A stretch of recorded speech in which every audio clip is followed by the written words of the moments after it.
Hello and welcome to 3D CNC. Today we're going to work a bit more on this printer and tune some of the parts and talk about some of the issues you can have with it and how to fix them. So let's get started with that. Of course, you need to adjust the eccentrics for both the bed, the hot end assembly and the Z-axis gantry plates, but that you should probably do that before you assemble it to make sure. But if you want to adjust it, there's the eccentric nuts on one side, so you put a wrench around them and then tighten them until this wobbles, and then you just tighten them slightly to until the bed or the part you're tightening stops wobbling. And then it's important to try both in the front and the back to see if the back and front wheels are the right tightness. Before we power the printer on, we'll take a look at these belt mounts, both for this y-axis and the x-axis. So you see there's two separate parts and a bolt between them, and this has to be straight against this. It can't be angled like that, so you need to tension them the same amount, because otherwise this belt will try to go towards one side. You see now it's in the center, and then if I move the bed it stays in the center all the time. But if I would have put this slightly further in like that, then when I move the bed, the belt slips this way, so now you see it isn't centered at the bearing, and not tightened either. But when you tighten these, you need to put them the same distance out, so this bolt gets straight. So look up and then you can measure between here if you want to be really precise. But the most important thing is that when you move this, the belt goes straight, and that is the same thing for this yellow part. The back part is fixed and you can move this front piece, so just make sure that is straight against the edge right here. Now when you tighten the belt, you do that on the x-axis by loosening the motor and slide that like so. So you loosen all the 4 screws, take the motor, push it out, and then tighten them. And the belt should be like not too tight, so because then it will skip, but it should not like wobble when it goes and moves. So that's the same for both the x and the y-axis. So now we're taking a look at the z-axis.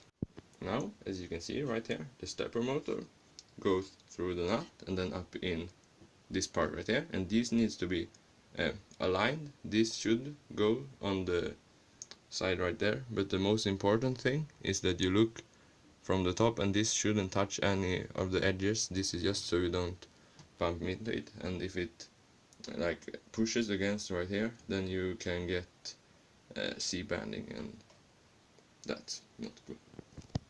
Now I've turned it on, and then you can see right here we're reading temperature 20 and 21, and that's quite close. If you don't have any temperature on the bottom right here, then you first check the connections if they are good. Then you might have a break in your wire somewhere, and you might have to replace the thermistor.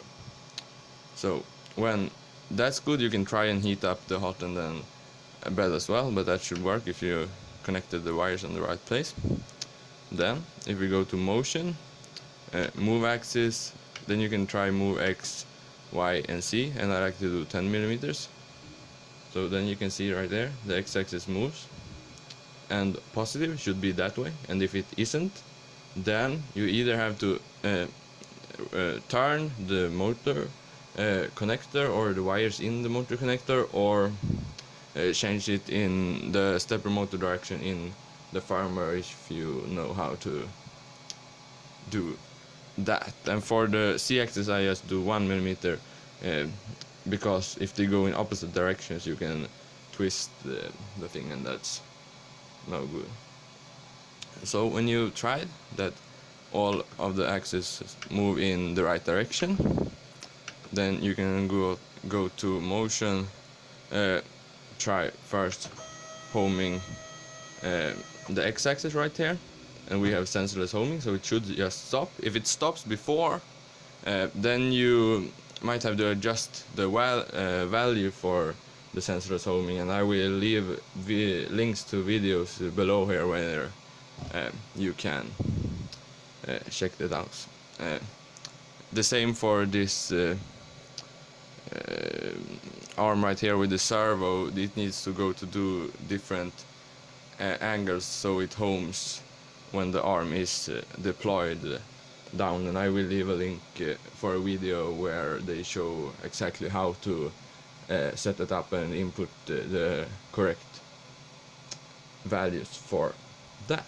You shouldn't have to adjust the extruder steps per millimeter for this machine because it's a Bondtech extruder and they have the same, but if you get a clone that is different, then I'll leave a link below where you can follow a guide to get the right Microsteps as well, so you don't over extrude.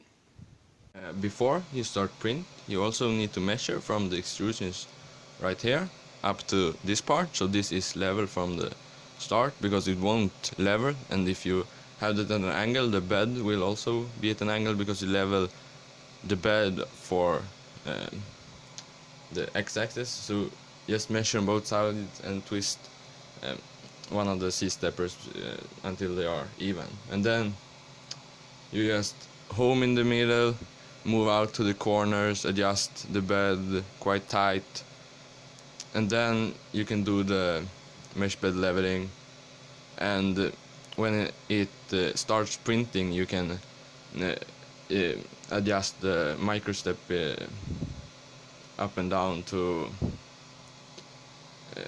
be able to get the exact amount of squish on the first layer. So that's it for this video. If you have any questions, ask them below, and yeah, that's it. Thanks for watching, and I'll see you in the next one. Bye.